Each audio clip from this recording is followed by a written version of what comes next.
Radhe Radhe friends. ओम गम गणपते नमः। ओम नमो भगवते वासुदेवा।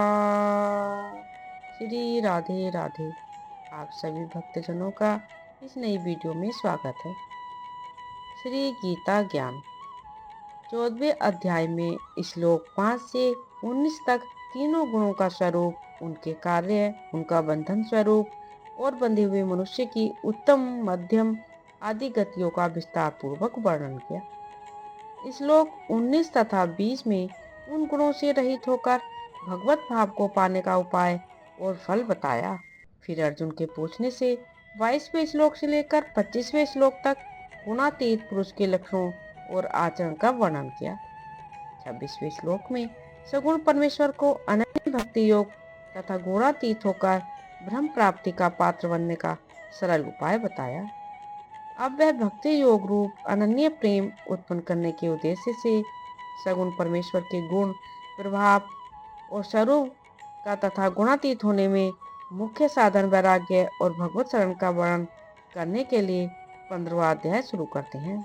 इसमें प्रथम संसार से वैराग्य पैदा करने हेतु भगवान 3 श्लोक द्वारा वृक्ष के रूप में संसार का वर्णन करके वैराग्य रूप शस्त्र द्वारा उसे काट डालने को कहते हैं। श्री भगवान बोले, आदि पुरुष परमेश्वर रूप मूल वाले और ब्रह्मा रूप मुख्य शाखा वाले जिस संसार रूप पीपल के वृक्ष को अविनाशी कहते हैं तथा वेद जिसके पत्ते कहे गए हैं, उस संसार रूप वृक्ष को जो पुरुष मूल सहित तप से जानता है, वह वेद के तात्पर्य को जानने वाला है। उस संसार वृक्ष की तीनों गुणों रूप जल के द्वारा बढ़ी हुई और विषय भोग रूप कोंपलों वाली देव, मनुष्य और तिर्यक आदि योनि रूप शाखाएं नीचे और ऊपर सर्वत्र फैली हुई हैं तथा मनुष्य लोक में कर्मों के अनुसार बांधने वाली अहंता, ममता और वासना रूप जड़ें भी नीचे और ऊपर सभी लोकों में व्याप्त हो रही हैं। इस संसार वृक्ष का स्वरूप जैसा कहा है वैसा यहाँ विचार काल में नहीं पाया जाता, क्योंकि न तो इसका आदि है और न अंत है तथा न इसकी अच्छी प्रकार से स्थिति ही है। इसलिए इस अहंता, ममता और वासना रूप अति दृढ़ मूलों वाले संसार रूप पीपल के वृक्ष को वैराग्य रूप शस्त्र द्वारा काटकर उसके पश्चात उस परम पद रूप परमेश्वर को भलीभांति खोजना चाहिए, जिसमें गए हुए पुरुष फिर लौटकर संसार में नहीं आते और जिस परमेश्वर से इस पुरातन संसार वृक्ष की प्रवृत्ति विस्तार को प्राप्त हुई है, उसी आदि पुरुष नारायण के मैं शरण हूँ। इस प्रकार दृढ़ निश्चय करके उस परमेश्वर का मनन और निधि अध्यासन करना चाहिए, जिसका मान और मोह नष्ट हो गया है, जिन्होंने आसक्ति रूप दोष को जीत लिया है, जिनकी परमात्मा के स्वरूप में नित्य स्थिति है और जिनकी कामनाएं पूर्ण रूप से नष्ट हो गई हैं, वे सुख दुख नामक द्वंद्व से विमुक्त ज्ञानी जन उस अविनाशी परम पद को प्राप्त होते हैं। जिस परम पद को प्राप्त होकर मनुष्य लौटकर संसार में नहीं आते, उस स्वयं प्रकाश परम पद को न सूर्य प्रकाशित कर सकता है, न चंद्रमा और न अग्नि ही।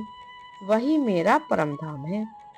इस देह में यह सनातन जीवात्मा मेरा ही अंश है और वही इस प्रकृति में स्थित मन और पांचों इंद्रियों को आकर्षित करता है। वायु गंध के स्थान से गंध को जैसे ग्रहण करके ले जाता है, वैसे ही देह आदि का स्वामी जीवात्मा भी जिस शरीर का त्याग करता है, उससे इस मन सहित इंद्रियों को ग्रहण करके फिर जिस शरीर को प्राप्त होता है उसमें जाता है। यह जीवात्मा स्रोत चक्षु और त्वचा को तथा रसना, घ्राण और मन को आश्रय करके अर्थात इन सब के सहारे से ही विषयों का सेवन करता है। शरीर को छोड़कर जाते हुए को अथवा शरीर में स्थित हुए को अथवा विश्व को भोगते हुए को, इस प्रकार तीनों गुणों से युक्त हुए को भी अज्ञानी जन नहीं जानते। केवल ज्ञान रूप नेत्र वाले विवेकशील ज्ञानी ही तत्व से जानते हैं। यत्न करने वाले योगी जन भी अपने हृदय में स्थित इस आत्मा को तत्व से जानते हैं, किंतु जिन्होंने अपने अंतःकरण को शुद्ध नहीं किया है, ऐसे अज्ञानी जन तो यत्न करते रहने पर भी इस आत्मा को नहीं जानते। सूर्य में स्थित जो तेज संपूर्ण जगत को प्रकाशित करता है तथा जो तेज चंद्रमा में है और जो अग्नि में है, उसको तू मेरा ही तेज जान। और मैं ही पृथ्वी में प्रवेश करके अपनी शक्ति से सब भूतों को धारण करता हूँ और रस स्वरूप अर्थात अमृत में चंद्रमा होकर संपूर्ण औषधियों को अर्थात वनस्पतियों को पुष्ट करता हूँ। मैं ही सब प्राणियों के शरीर में स्थिर रहने वाला प्राण और अपान से संयुक्त वैश्वानर अग्नि रूप होकर 4 प्रकार के अन्न को पचाता हूँ।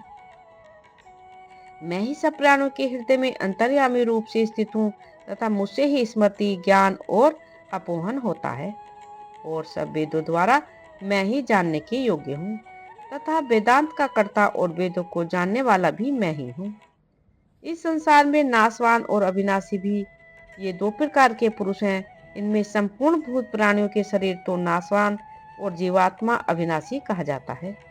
इन दोनों से उत्तम पुरुष तो अन्य ही है, जो तीनों लोकों में प्रवेश करके सबका धारण पोषण करता है तथा अविनाशी परमेश्वर और परमात्मा इस प्रकार कहा गया है, क्योंकि मैं नाशवान जड़ वर्ग क्षेत्र से तो सर्वथा अतीत हूँ और अविनाशी जीवात्मा से भी उत्तम हूँ। इसलिए लोक में और वेद में भी पुरुषोत्तम नाम से प्रसिद्ध हूँ। भारत, जो ज्ञानी पुरुष मुझको इस प्रकार तत्व से पुरुषोत्तम जानता है, वह सर्वज्ञ पुरुष सब प्रकार से निरंतर मुझ वासुदेव परमेश्वर को ही भजता है। हे निष्पाप अर्जुन, इस प्रकार यह अति रहस्य युक्त गोपनीय शास्त्र मेरे द्वारा कहा गया है। इसको तत्व से जानकर मनुष्य ज्ञानवान और कृतार्थ हो जाता है। ओम तत्सदि। श्रीमद् भगवद गीता सूपनिषत्सु ब्रह्म विद्यायाम योग शास्त्रे श्री कृष्ण अर्जुन संवादे पुरुषोत्तम योगे नाम पंचोदश अध्याय। इस प्रकार उपनिषद ब्रह्म विद्या तथा योग शास्त्र रूप श्रीमद् भगवद गीता के श्री कृष्ण अर्जुन संवाद में पुरुषोत्तम योग नामक 15वां अध्याय संपूर्ण हुआ। श्री राधे राधे। ओम नमो भगवते वासुदेवाय। यदि आपने इस चैनल को अभी तक सब्सक्राइब नहीं किया है तो प्लीज़ सब्सक्राइब करें। प्लीज़ प्लीज़ ज़्यादा से ज़्यादा शेयर करें, लाइक करें, कमेंट करें। धन्यवाद।